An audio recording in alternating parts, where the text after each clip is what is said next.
અમદાવાદના ઈસનપુર વિસ્તારમાં આવેલી શક્તિ વિદ્યા વિહાર સ્કૂલ વિવાદમાં આવી છે। આ શાળાનું બાંધકામ ગેરકાયદે હોવાનું ધ્યાનમાં આવતા સિટી મામલતદાર દ્વારા ડીઈઓને જાણ કરવામાં આવી હતી, જેને લઈને ડીઈઓ તાબડતોબ એક્શનમાં આવ્યા અને શાળાને 5 લાખનો દંડ ફટકાર્યો હતો।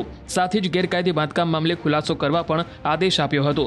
ત્યારે હવે જોવું જ રહ્યું કે શાળા સંચાલકો દ્વારા શું ખુલાસો કરવામાં આવે છે। નોટિસની અંદર ગેરકાયદેસર બાંધકામ છે એવી કંઈક નોટિસ મળી હતી અને જાણ મને થઈ ત્યારે મને ખ્યાલ આવ્યો કે આ વસ્તુ બની છે। જ્યારે હિયરિંગ આવશે અને હિયરિંગ પ્રમાણે ડીઓ કચેરીની અંદર જાણ કરેલી છે એ પ્રમાણે સાહેબ ત્યાં હાજર થઈ જશે। અમદાવાદના ઈસનપુર વિસ્તારમાં આવેલી શક્તિ વિદ્યા વિહાર એ ગેરકાયદેસર રીતે બની હોવાનું ધ્યાને આવતા સિટી મામલતદાર દ્વારા કાર્યવાહી કરવામાં આવી છે। હાલ આપ જે જોઈ શકો છો કે આ ઈસનપુર વિસ્તારની એ શક્તિ વિદ્યા વિહાર સ્કૂલ છે કે જ્યાં ધોરણ 1 થી 12 અને કેજીથી લઈ અને 12મા સુધી જે છે ત્યાં અભ્યાસ કરવામાં આવે છે અને 1000 જેટલા વિદ્યાર્થીઓ અહીંયા અંદાજે અભ્યાસ કરી રહ્યા છે।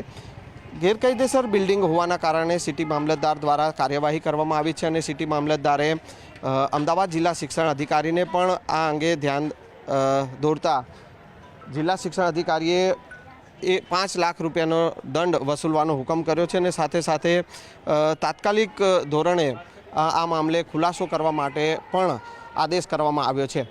કેમેરામેન ખેંગા રાઠોડ સાથે સંજય ટાંક, ન્યૂઝ 18 ગુજરાતી, અમદાવાદ। અમદાવાદના ઈસનપુર વિસ્તારમાં આવેલી શક્તિ વિદ્યા વિહાર સ્કૂલ વિવાદમાં આવી છે। આ શાળાનું બાંધકામ ગેરકાયદે હોવાનું ધ્યાનમાં આવતા સિટી મામલતદાર દ્વારા ડીઈઓને જાણ કરવામાં આવી હતી, જેને લઈને ડીઈઓ તાબડતોબ એક્શનમાં આવ્યા અને શાળાને 5 લાખનો દંડ ફટકાર્યો હતો।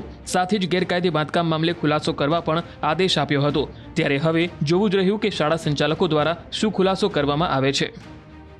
નોટિસની અંદર ગેરકાયદેસર બાંધકામ છે એવી કંઈક નોટિસ મળી હતી અને જાણ મને થઈ ત્યારે મને ખ્યાલ આવ્યો કે આ વસ્તુ બની છે। જ્યારે હિયરિંગ આવશે અને હિયરિંગ પ્રમાણે ડીઓ કચેરીની અંદર જાણ કરેલી છે એ પ્રમાણે સાહેબ ત્યાં હાજર થઈ જશે। અમદાવાદના ઈસનપુર વિસ્તારમાં આવેલી શક્તિ વિદ્યા વિહાર એ ગેરકાયદેસર રીતે બની હોવાનું ધ્યાને આવતા સિટી મામલતદાર દ્વારા કાર્યવાહી કરવામાં આવી છે। હાલ આપ જે જોઈ શકો છો કે આ ઈસનપુર વિસ્તારની એ શક્તિ વિદ્યા વિહાર સ્કૂલ છે કે જ્યાં ધોરણ 1 થી 12 અને કેજીથી લઈ અને 12મા સુધી જે છે ત્યાં અભ્યાસ કરવામાં આવે છે અને 1000 જેટલા વિદ્યાર્થીઓ અહીંયા અંદાજે અભ્યાસ કરી રહ્યા છે। ગેરકાયદેસર બિલ્ડિંગ હોવાના કારણે સિટી મામલતદાર દ્વારા કાર્યવાહી કરવામાં આવી છે અને સિટી મામલતદારે અમદાવાદ જિલ્લા શિક્ષણ અધિકારીને પણ આ અંગે ધ્યાન દોરતા જિલ્લા શિક્ષણ અધિકારીએ 5 લાખ રૂપિયાનો દંડ વસૂલવાનો હુકમ કર્યો છે અને સાથે સાથે તાત્કાલિક ધોરણે આ મામલે ખુલાસો કરવા માટે પણ આદેશ કરવામાં આવ્યો છે। કેમેરામેન ખેંગા રાઠોડ સાથે સંજય ટાંક, ન્યૂઝ 18 ગુજરાતી, અમદાવાદ।